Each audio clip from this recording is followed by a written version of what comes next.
शेर और मच्छर की कहानी। जंगल के राजा शेर को अपनी शक्ति पर बड़ा घमंड था। वो स्वयं को सबसे शक्तिमान समझता था, इसलिए जंगल के हर जानवरों पर अपनी धौंस जमाता रहता था। जंगल के जानवर भी क्या करते, अपने प्राण सबको प्रिय थे, इसलिए न चाहकर भी शेर के सामने नतमस्तक हो जाते। एक दिन दोपहर के समय शेर एक पेड़ के नीचे सो रहा था। वहीं एक मच्छर भिनभिना रहा था, जिससे शेर की नींद में खलल पड़ रहा था। वो एक मच्छर से बोला, ए मच्छर, देखता नहीं मैं सो रहा हूँ, भाग यहाँ से, नहीं तो मसल कर रख दूंगा।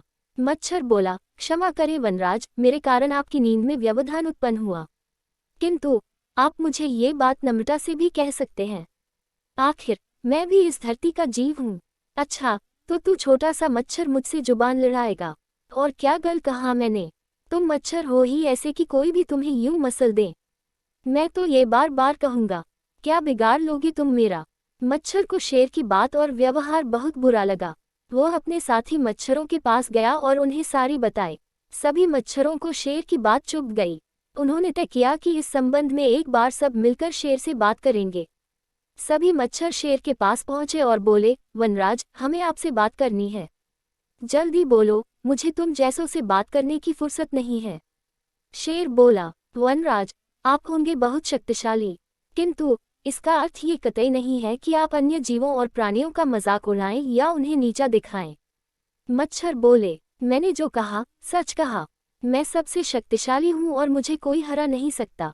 घमंड में चूर शेर गरजा, ऐसा नहीं है, अगर आप शक्तिशाली हैं तो हम में भी इतना सामर्थ्य है कि आवश्यकता पड़ने पर हम किसी का भी सामना कर सकते हैं और उसे हरा सकते हैं।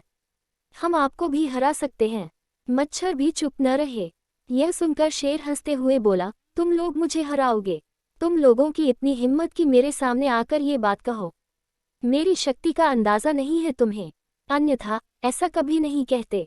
अभी भी समय है, भाग जाओ यहाँ से, नहीं तो कोई नहीं बचेगा। शेर के घमंड ने मच्छरों को क्रुद्ध कर दिया। उन्होंने ठान लिया कि इस शेर को मजा चखा कर ही रहेंगे। वे सारे एकजुट हुए और शेर पर टूट पड़े। वे जगह जगह उसे काटने लगे। वो दर्द से कराह उठा। इतने सारे मच्छरों का सामना करना उसके बस के बाहर हो गया।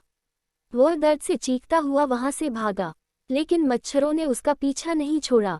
वो जहां भी जाता, वे भी उसके पीछे जाते और उसे काटते। आखिरकार शेर को झुकना पड़ा।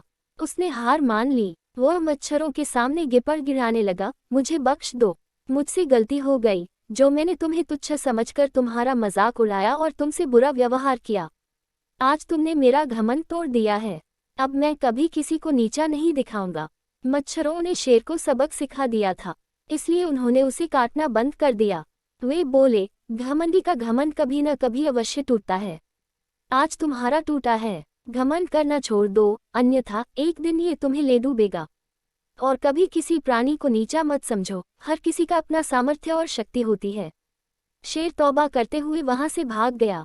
शिक्षा, घमंडी का सिर नीचा।